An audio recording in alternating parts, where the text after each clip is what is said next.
Hey, what's going on, you guys? This is Chris with Patch Boy Darb. Patch for the culture. In this video, I will be showing you how to export your digital file so that way it can be read in your embroidery machine. Wilcom Hatch provides various different file formats, so whatever file format you're going to need for your embroidery machine, Wilcom Hatch got you covered, and you will be able to export those files in any file format that you like. Without further ado, let's go ahead and hop over here on Hatch, and I'm going to show you how to export your file. So right now what I'm going to do is I'm going to go ahead and export this Chappelle C logo. It's already digitized, it's already done. So now how I want to export it, I want to export it as a PES file so that way it can be read on the brother machine. So to do this, I'm going to come up here to File in the upper left hand corner. I'm going to come down here to Export Design. I'm going to click that. This little box comes up to show where we want to export it. I will export it into my embroidery files folder. I got PES files right here. I'm gonna click on that.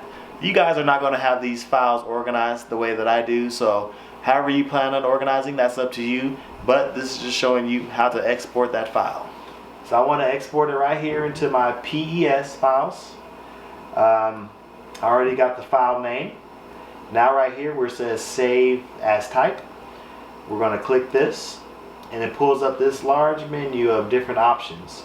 So for the brother machine we want a PES file, so let's just go ahead and scroll on up to the PES right here, and you can see it's for brother / baby lock / deco. When you save this, it should work for those three different machine brands.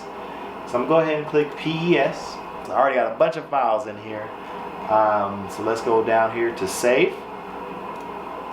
I already got a Chappelle that exists, but I'm just going to go ahead and save over it because this is just for educational purposes.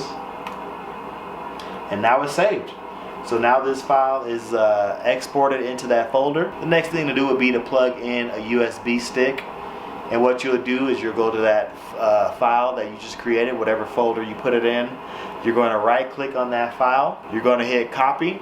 Then you're going to go onto the USB drive that you plugged into your computer. What you can do is make a new folder on your USB drive titled PES files or whatever you want to name it, and then you will right click and you will hit paste into that folder, and then your file will be on your USB stick. You can plug that USB stick into your embroidery machine and you can get that embroidery stitching out. Hope you guys enjoyed this short brief video. If you enjoyed it, give it a thumbs up. If you haven't done so already, hit that subscribe button. We're trying to get to 1,000 subscribers by the end of the year, and we can only do that by you guys hitting that subscribe button and hitting that thumbs up button so we can reach more people with this content. This has been Chris with Patch Boy Darb, signing out. See you on the next video.